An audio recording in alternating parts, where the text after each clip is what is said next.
박수홍의 출연료 등을 횡령한 혐의로 친형 박진홍 씨가 구속된 가운데 박수홍 형수의 200억대 부동산 소유 문제가 급기야 국세청 국정감사장의 도마 위에 올랐습니다. 김창기 국세청장은 12일 국회 기획재정위원회 국정감사에서 박수홍 친형 부부의 부동산 매입 등 재산 형성 의혹과 관련해 김상훈 국민의힘 의원의 질의를 받고 박수홍의 친형 부부의 부동산 매입 등과 관련해 탈루 혐의가 있는 경우 누구든 예외 없이 엄정 대응하겠다고 밝혔는데요. 김상훈 의원은 현재 검찰 수사 결과를 보면 박수홍의 형수는 특정 직업을 갖지 않는 가정주부인데도 18년 동안 100억 원이 넘는 부동산을 사들였고 남편과 공동으로는 200억 원대 재산을 형성했다며 국세청에 법인세 신고를 할 때 명시적으로 신고해야 하는 내용이 있는데 필터링 됐어야 하는 것 아닌가라고 지적했습니다.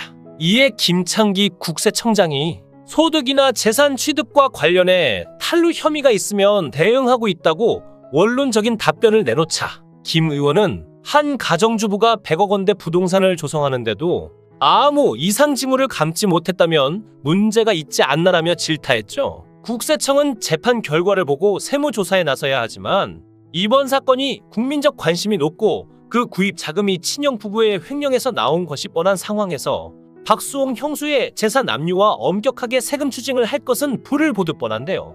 오늘은 국세청이 박수홍의 형수에게 얼마의 세금을 추징할지 그리고 국세청 조사 과정에서 쟁점이 될 사항에 대해 알아보겠습니다. 검찰은 특정 경제범죄 가중처벌법상 횡령 혐의를 받는 박수홍의 친형을 구속 송치했으며 박수홍의 형수는 불구속 기소한 상태인데요. 먼저 박진홍 씨의 아내인 형수 이모 씨가 박수홍 명의의 개인 통장에서 매일 800만 원씩 인출한 사실이 알려져 논란이 되고 있죠. 박수홍의 통장이라 하더라도 법인의 돈이라면 당연하게 세무적으로 아주 큰 문제가 되며 적격 증빙 없이 현금 인출한 금액은 대표자가 전부 가져간 것으로 보아 급여로 처리되고 많은 세금이 추징되는데 과연 이렇게 왜 이런 무식한 방법을 사용했을까라는 의문이 드는데요. 박진홍 씨는 회계와 세무를 틈틈이 공부했지만 형수가 아무것도 모르고 무단 인출한 것이 아닌가 보여지는데요. 이런 식의 무단 자금 인출은 법인 결산 시 가지급금으로 처리되어 차후 세금 문제가 크게 발생하며 지금까지 그냥 넘어갔다고 하더라도 국세청에서 조사가 들어간 이상 자금을 가져간 만큼 세금으로 전부 토해내야 하죠. 흔히 이런 무단 인출은 아주 바보들이나 하거나 자신의 법인이 아닌 바지 사장을 내세워 법인 자금을 다 빼내고 법인을 날려버리는 경우 흔히 사용하는 경우라고 합니다. 박진홍과 형수는 이렇게 빼돌린 자금 약 200억 원을 가지고 아파트 3채와 마곡지구 등의 상가 7, 8채를 보유 중이며 월세 수익만 4천만 원 이상으로 전해졌는데요. 발표된 고소 내용으로 국세청은 박수홍 씨 형이 보유한 부동산에 대해 상당한 의문점을 가지고 있다는 점을 비추어 볼 때 부동산 취득자금 출처 조사가 이루어지면 부부가 보유한 부동산에 대한 취득자금을 어떻게 마련되었는지 명확하게 밝혀야 하며 횡령으로 나온 자금인지 불법으로 법인 자금을 인출한 것인지 아니면 박수홍 씨 개인 통장에서 무단 인출하여 취득한 내용인지가 확실하게 소명될 것입니다. 법인 자금을 무단 인출하고 사업과 관련 없이 법인 카드를 마구 사용한 경우 세금 추징뿐만 아니라 횡령으로 검찰의 가중처벌이 이루어질 텐데요. 박수홍의 친형은 지난 2011년부터 10여 년 동안 연예기획사를 차리고 박수홍 매니지먼트를 전담하면서 회삿돈과 박수홍의 개인 자금 등 61억 7천만 원을 빼돌린 혐의를 받고 있죠. 이 경우 지방소득세 10%를 포함하여 49.5%의 소득세 최고 세율이 적용돼 가산세를 제외하더라도 최소 30억 원의 세금이 추징될 걸로 보이는데요. 검찰은 가정주부인 박수홍 형수 이모 씨가 친형과 공동으로 200억 원에 이르는 부동산을 취득한 경위와 자금 출처에 대한 조사도 병행 중입니다. 박진홍 씨는 회계와 세무도 틈틈이 공부했고 박수홍도 전적으로 형을 신뢰해 지인들에게 자신의 수익에 관해서는 형에게 물어보라고 했을 정도였지만 횡령 혐의로 구속되고 충격적인 세금 폭탄을 맞을 위기에 처했는데요. 송사를 한번 하게 되면 돈은 돈대로 들어가고 정신적인 스트레스 또한 상상을 초월할 텐데 어쩌다 이 지경까지 왔는지 생각할수록 이해하기 어렵고 안타까운 일입니다. 얼마 전 대질신문이 시작되자 가족들을 먹여 살리기 위해 홀로 고생을 해왔던 자식을 폭행한 박수홍의 아빠 뉴스가 나왔죠. 세상 모두가 등을 돌려도 따뜻한 안식처가 되어주어야 할 가족이란 사람들이 어떻게 이럴 수가 있는 걸까요? 어떻게 형제 부모란 사람들이 자기 동생이자 부모에겐 자식인데 이렇게 이용해 먹을 수가 있는지요? 이젠 박수홍 가족이 아닌 박수홍 친형, 박진홍 가족으로 불려야 할 것 같은데요. 박수홍은 형에게 다 용서할 테니 공증을 통해 재산을 합치고 7대3으로 나누자는 제안을 했다고 합니다. 박수홍이 7형이 3의 비율을 가지면 더 이상 문제 삼지 않겠다고 제안했지만 합의가 결렬됐죠. 7대3으로 나누면 최소 60억 원 이상은 친형 부부가 가져갈 수 있는데요. 하지만 박수홍의 친형은 60억을 거부하고 약 200억을 지키는 것을 선택했습니다.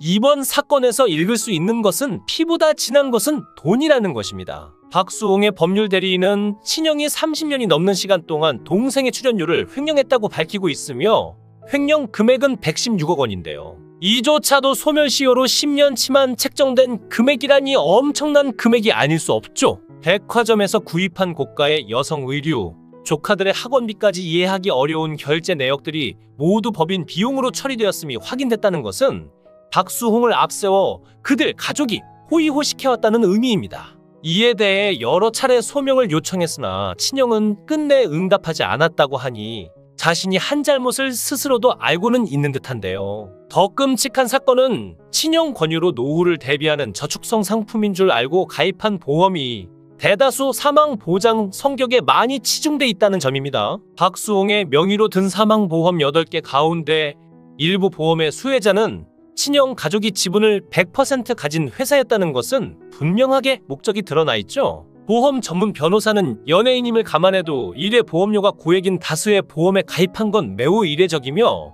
박수홍 본인이 아닌 법인의 이름으로 계약된 마음대로 해지할 수 없는 점도 의문을 더하는 지점이라고 꼬집었는데요. 몸이 부서지게 일하고 죽으면 그 사망보험금까지 자신들이 착취할 생각이었다는 것이라는 점에서 섬뜩하기까지 하네요. 박수홍을 더욱 힘겹게 만드는 것은 가족들이 모두 형의 편에 서 있다는 겁니다. 박수홍이 돈은 다 벌어왔지만 부모는 첫째라는 이유로 형만 챙기고 있는 상황이죠. 박수홍의 돈을 착취해 가족들끼리 잘 먹고 잘 사는 구조에서 그들에게 희망은 박수홍이 아닌 형이라는 의미가 되니 그래서 더 끔찍한 사건입니다. 가족들의 반대에도 결혼을 하자 박수홍은 심각한 수준의 루머에 시달려야 했는데요. 23세 연하 아내에 대한 각종 루머가 퍼졌고 그런 소문을 낸 사람이 형수의 절친이라는 사실도 드러났습니다. 이들이 얼마나 저열하게 박수홍을 괴롭혀왔는지 알 수 있게 해주는 대목인데요. 우리 법에는 가족끼리 재산 범죄는 처벌하지 못하게 되어 있습니다. 그렇다면 박수홍 사건은 어떻게 될까요? 형법 제328조 친족 상도례는 친족 간 재산 다툼은 국가가 개입할 일이 아니라 가족 구성원이 해결할 문제라는 취지로 처벌을 면제하는 형법의 특례 조항이죠. 가족끼리 법정에 서지 말고 말로 해결하라는 취지이지만 이게 곧 살인을 부르기도 한다는 점에서 보완도 필요해 보입니다. 박수홍 사건은 이 예외 조항을 벗어날 것으로 보이는데요. 우선 박수홍의 형과 형수는 동거 중인 친족이 아닙니다. 여기에 이번 사건 피해자가 박수홍인 동시에 박수홍의 전 소속사이기 때문이기도 하죠. 이런 이유로 친족 상도례와 상관없이 횡령죄가 별도로 성립된다는 의미인데요. 박수홍의 방송 출연료와 계약금을 빼돌린 게 사실이라면 그의 형과 형수의 행동은 5년 이하의 징역 또는 1,500만 원 이하의 벌금으로 처벌되는 형법상 횡령에 해당할 가능성이 큽니다.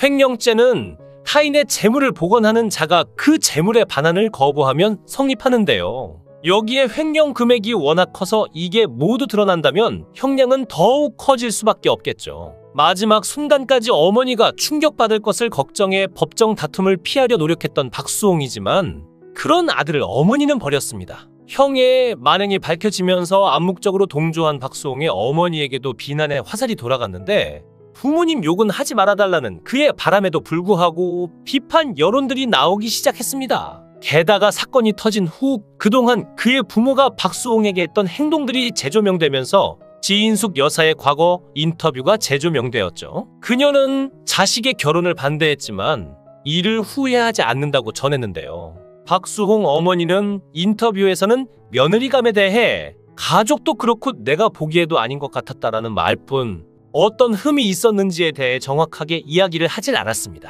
게다가 수홍이의 결혼 상대는 서로 마음이 맞아 같이 여행도 다니며 오순도순 살 수 있는 사람이면 된다라고 했는데, 그의 다른 인터뷰나 과거 방송에서 나온 그의 연예인 지인들의 증언들을 보면 당시 사귀고 있던 여자는 누가 보기에도 괜찮은 여자라고 말하고 있으며, 지인들의 이러한 발언들을 보면 한두 번만이 아닌 여러 차례 그의 지인들의 모임에 나오기도 했고, 다수의 지인들이 인정할 정도로 괜찮은 사람이며 그와 상당히 마음이 맞았던 것으로 보이는데요. 박수홍은 헤어진 이후에도 꽤나 마음 아파했었다는 걸 알 수 있죠. 즉 지인숙 씨는 말은 저렇게 하지만 아들을 하나의 인격체가 아니라 자신들에게 종속된 물건으로 취급하며 그 상대 역시 자식이 아니라 자신들 마음에 드는 사람으로 한정한 것이나 마찬가지입니다. 뿐만 아니라 박수홍의 아버지는 박수홍이 형과 갈등을 빚자 망치를 들고 그의 집을 찾아갔다는 소식이 들려왔죠. 이는 친형과의 갈등을 두고 가족들이 친형의 입장에 섰다는 의미로 보이는데요. 박수홍은 물질적 손해만이 아니라 억울한 누명을 쓴 채 침묵 속에 고통을 견뎌내야 하는 시간들이었습니다. 진실을 밝히기 위해 얼마나 오랜 시간 고통을 견뎌야 했을지 상상도 못할 정도입니다. 박수홍도 이 정도니 일반인들은 이런 공격을 받으면 상상도 못할 상황에 빠질 수밖에 없을 겁니다. 어떤 결과가 나올지 모르지만 박수홍 가족은 돌아갈 수 없는 강을 건넌 상태입니다. 그의 부모까지 박수홍이 아닌 형의 편에 섰다는 점도 씁쓸합니다. 결혼에 행복한 삶을 시작한 박수홍이 보다 행복해지기 위해서는 제대로 된 심판이 이어져야 할 겁니다. 아무리 친족이라고 해도 이 정도면 가족의 연을 끊고 결혼한 아내와 진짜 가족을 만드는 것이 최선일 겁니다. 장윤정 사례를 생각해보면 박수홍도 다시 환하게 웃으며 행복한 삶을 살 수 있을 겁니다. 영상을 끝까지 시청해주시고 귀한 시간 내주셔서 대단히 감사합니다. 구독, 좋아요 꼭 부탁드립니다. 더 좋은 영상으로 보답하겠습니다.